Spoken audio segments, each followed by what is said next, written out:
মানে মেয়েরা ছেলেরা সবাই ভিকটিমস অফ হ্যারাসমেন্ট।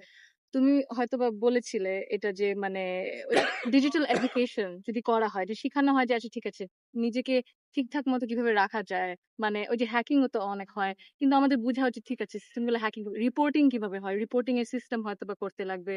তবে কমিউনিটি ডেস্ক যদি করা যায় তো হয়তোবা যদি এলাকায় যদি কিছু ঘটে তাহলে ওখানে এলাকার মানুষরাই ওইভাবে মানে জিনিসটাকে ম্যানেজ করতে পারবে। ওইভাবে যদি লোকালি জিনিসটাকে একটু ঠিকঠাক করা যায়, তবে ছোটবেলা থেকে খোঁজ কমাতে বাচ্চাদেরকে পারে। শিখানো যায় যে কি ঠিক কি সঠিক কি ভুল, তাহলে জিনিসটা অনেক কমে আসে সবকিছু একসাথে যদি করা হয়।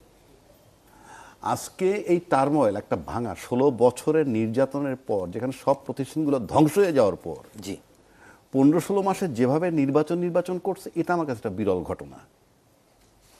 অফকোর্স আমি নির্বাচন চাই, কিন্তু নির্বাচনের আগে কিছু প্রিকন্ডিশন আছে। নির্বাচন কিন্তু একমাত্র সমাধান নয়, শুধু নির্বাচন হয়ে গেলেই হবে একমাত্র সমাধান নয়। নির্বাচনের উদ্দেশ্য কি? নাম্বার ওয়ান, গণতন্ত্র ফিরিয়ে আনতে হবে, নাগরিক অধিকার ফিরিয়ে আনতে হবে। আপনি শুরুর থেকে তো সেটা দেখতে হবে। আজকেও যদি ইলিয়াস ভাই প্রধানমন্ত্রী হন, উনি যে দল থেকেই হোক, উনি কিন্তু তখন দলের প্রধানমন্ত্রী থাকবেন না, কিংবা একটা মন্ত্রী হইলে শুধু দলের মন্ত্রী থাকবেন না, মন্ত্রী থাকবেন গোটা দেশের 18 কোটি জনগণের। হোম মিনিস্টার একজন হয়, সে যে দলেরই হোক, মন্ত্রী হয়ে যাওয়ার পর সবার।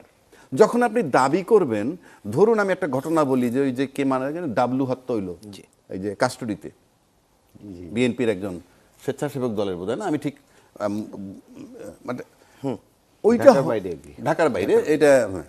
ওটা হওয়ার পর কিন্তু আমাদের বিএনপির পক্ষ থেকে মহাসচিব সাহেব সেনা প্রধানের হস্তক্ষেপ চাইছেন। আমি যৌক্তিক মনে করি, হস্তক্ষেপ চাইছেন। একজন লোক কাস্টডিতে মারা যাবে, মারা না গেলেও যদি আপনি কাস্টডিতে নিয়ে নির্যাতন করেন কিংবা অযৌক্তিকভাবে নেন, আপনি প্রতিবাদ করতে পারেন। এবং এই যে করলো এবং মারা গেল, এটা কিন্তু একটা সিনারিও যে কি অবস্থা চলছে। পাশাপাশি আমরা যদি আরেকটা জিনিস নিয়ে আসি, জি সুরভিকে যখন গ্রেপ্তার করা হইল জি এবং তাকে যখন ম্যাজিস্ট্রেট প্রডিউস করা হইল, তাকে 21 বছর লিখে দেওয়া হইল, পরে প্রমাণ হইল 17 বছর। ওই সময় এনআইডি পায় নাই, এনআইডির দরকার নাই, সে তো কলেজে পড়ে, মেট্রিক সার্টিফিকেট ছিল, নয় জন্ম নিবন্ধন ছিল, কেউ তা দেখে নাই, ম্যাজিস্ট্রেট সাহেবও দেখেন নাই, প্রশ্নটা রেজ করেন নাই। কিন্তু সেইটা নিয়ে কি কথা বলছি আমরা? এরকম বড় রাজনৈতিক দলের ব্যক্তি, উনি তো মন্ত্রী হলে সবার জন্য মন্ত্রী হবেন, সুতরাং এই কথাটা বলা উচিত ছিল। তাহলে ম্যাজিস্ট্রেট সাহেব যখন তাকে রিমান্ডে দিয়ে দিচ্ছে, আইও বলতেছে আমরা এনআইডি পাই নাই, তো পাইনি তো তামাশা না, মেট্রিক সার্টিফিকেট তো আছে, সেগুলো আপনি দেখলেন না। এটা দিকে আমি চিত্র বুঝাচ্ছি যে তাহলে আইন শৃঙ্খলাটা পক্ষপাতিত্ব কিভাবে করে কিংবা চলতেছে কিভাবে। কারণ এই গণতন্ত্রের জন্য আপনার লেভেল প্লেইং ফিল্ড ম্যান্ডেটরি। আরেকটা বিষয় আছে, অস্ত্র উদ্ধার প্রসঙ্গ। অলরেডি আমি দেখলাম একটা রিড করছে 5,000 কত অস্ত্র নাকি লুট হয়ে গেছে। তা আপনি মাঠে অস্ত্র উদ্ধার এখন পর্যন্ত কিছুই হইল না। তো অস্ত্র উদ্ধার যদি আজকে হাদি নিশ্চয়ই কোনো সরকারি লাইসেন্সদারি রিভলভারের গুলিতে মারা যাননি, মারা গেছেন একটা অবৈধ অস্ত্রের গুলিতে। তো এই অবৈধ অস্ত্র তো উদ্ধার করা জরুরি। আপনি মারা যাওয়ার পর তারে গিয়ে আমি অমুক টাওয়ার বানাই, তার নামে দ্যাট ইজ সেকেন্ডারি ইস্যু। পারছে না কেন? পারছে না মানে আপনি উদ্ধার করছেন না, কেন হচ্ছে করছে না। না? এখন তো সেই প্রশ্ন, এখন যে উদ্ধার করছে না সেটা হয়তো নিয়ে হচ্ছে কম পরিমাণে। আপনি, আমরা তো রেটটা দেখি রে ভাই, হ্যাঁ, আপনি হ্যাঁ, বলছেন প্রতিদিনই আমরা পাচ্ছি। পরিমাণ কম না বেশি, ইমেটেরিয়াল কোশ্চেন। তাহলে? আমরা তো দেখি না, আমরা মঙ্গল গ্রহে থাকি, কি রিপোর্ট হচ্ছে? এখন বলতেন হচ্ছে না কেন? ইউনূস সাহেবকে প্রশ্ন করেন, রাজনৈতিক দলের প্রশ্ন করুক না। নয়, তাহলে? আপনি সরকারকে ব্যর্থ বলে আপনি একটা ব্লেম দিয়ে চলে যাচ্ছেন কেন? You just meet him and ask him, উদ্ধার হচ্ছে না কেন? তাকে বলতে হবে কি আপনি কি ওদেরকে নিষেধ করছেন, নাকি আপনি বলার পর শোনে না? এই প্রশ্ন করার অধিকার আছে। আর বাংলাদেশে ইউনূস সাহেব যে কায়দার সরকার হয়ে বসে রয়েছে, যে কেউ নিয়ে এই প্রশ্ন করতে পারে, কারণ তারা অথর্ব, সুদখোর, এনজিও সরকার এমন কিছু নাই, বলে না। সুতরাং আমি মনে করি নৈতিক দায়িত্ব যে আপনি অস্ত্র উদ্ধার করতে গিয়ে নিষেধ করছেন কিনা, কিংবা উদ্ধার করলে আপনার কথা শুনছে কিনা। আনেন না দুইটা উত্তর, কেন আনতেছেন না? এইবার আসেন, এখন আসেন নির্বাচনের উদ্দেশ্য কি? যেহেতু নির্বাচন নিয়ে কথা হয়েছে, কেউ চায় কেউ চায় না, এটা বোঝা যাচ্ছে কারা চায় না আর কারা চায়। নির্বাচনের প্রধান উদ্দেশ্য কি শুধু গণতন্ত্র ফেরত? না, আরেকটা বলে নাগরিক অধিকার ফিরিয়ে আনা। নাগরিক, তাহলে সব যদি আপনি মিলান তাহলে এগুলো রিলেভেন্ট। আপনার লেভেল প্লেইং ফিল্ড রিলেভেন্ট, আপনার অস্ত্র উদ্ধার রিলেভেন্ট। এটা যখন হয় নাই, তারপরও নির্বাচন মানে কি? শুধুই কি ইউনূস অপসারণ? যদি ইউনূস অপসারণই লক্ষ্য হয় তাহলে আমি বলে দিচ্ছি আপনাকে, ইউনূস অপসারণ করতে হলে যে দলের আন্দোলনে ইউনূসের অপসারণ হবে সেই দলকে আন্দোলন করবে। কারণ আপনি যদি আন্দোলন করে অপসারণ করে দেন আর নির্বাচন না দিয়ে দুদিনে চলে যান, কথার কথা বলছি, লোকসান হবে কার? যারা ক্ষমতায় যাওয়ার সম্ভাবনা আছে তাদের।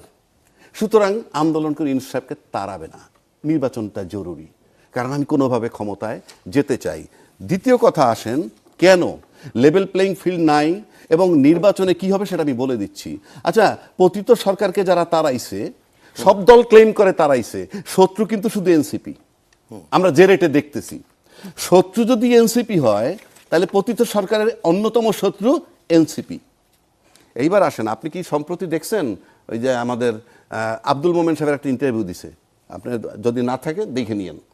আচ্ছা, সেখানে সে বলছে 8 মাস সে দেশে ছিল, 8 মাস পরে সে পালাইছে, দেশ থেকে বের হয়ে গেছে।